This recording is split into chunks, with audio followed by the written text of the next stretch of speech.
Hello hi friends, welcome to G69 media. నేను మీ GK రాజు. ఈరోజు September 1ని మన ఒక స్పెషల్ డే ఉందండి. ఏంటంటే చాలామంది తెలిసే ఉంటుంది, కొంతమంది తెలియని వాళ్ళు చెప్తాను. మామూలుగా నేను 1995 1 సెప్టెంబర్ చంద్రబాబు నాయుడు గారు ఫస్ట్ ముఖ్యమంత్రిగా ప్రమాణీకరణ చేశారండి. ఇది చాలా సంతోషకరమైన విషయం, అభినందించిన విషయం అండి. ఇది నేను చాలా గర్వపడుతున్నాను. చంద్రబాబు నాయుడు ముఖ్యమంత్రి 37 సంవత్సరాలు పూర్తి చేస్తున్నందుకు అందరూ అభినందించాలని ఈ విషయం నేను చెప్తున్నాను.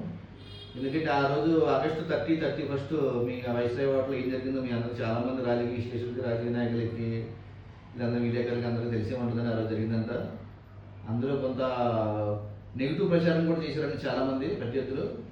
వెన్నుపోటు దినమని అదని ఇదని. అది ఎంత వెన్నుపోటు దినం ఏంటో అందరికీ తెలిసిందండి. ఈ రోజుకి 30 సంవత్సరాలు అయిందంటే తెలుగుదేశం పార్టీ నిలబడిందంటే అది చంద్రబాబు నాయుడు వల్ల అయిందండి. ఎవరి వల్ల పార్టీ నిలబెట్టాలంటే ఆ రోజు చంద్రబాబు నాయుడు గారు రామారావు గారి దగ్గర నుంచి అధికార మార్పిడి తీసుకునే ప్రమాణం చేశారంటే ఆ రోజు రామారావు గారు అల్లుళ్ళు, కోడళ్ళు, కూతుళ్ళు అందరితో సంప్రదించి తర్వాత తీసుకున్న నిర్ణయమే ఆయన ముఖ్యమంత్రి కింద అవడం. తర్వాత ఇంకోటి ఏంటంటే ఎన్టీ రామారావు గారు ఒక శక్తిని జత వేసుకుని, మన శక్తిని ఎవరు మీకు తెలిసే ఉంటుంది, రాజకీయ వ్యవస్థని మొత్తం వ్యవస్థలని ఆవిడ చేతిలో తీసుకుని అధోగతి పాలు చేస్తుంది.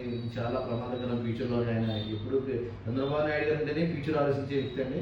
ఫ్యూచర్ ఆలోచించి ఆ రోజు అధికారాన్ని ఆయన చేతిలో తీసుకోవడం జరిగిందండి. అంతేగాని ఇది వెన్నుపోటు, కన్నుపోటు, పొన్నుపోటు కాదనేది. కొంతమంది మన నీలి మీడియా ఉంది కదా, రకరకాలుగా న్యూస్లు వేస్తారు. నేను చూశాను. న్యూస్లు ఎవరు పట్టించుకునేవాడు ఎవరు ఇప్పుడు లేడనుకోండి. కాకపోతే ఈ అప్డేట్ ఇవ్వాలని మీకు ఇస్తున్నాను, అందులో ఏం కాదండి.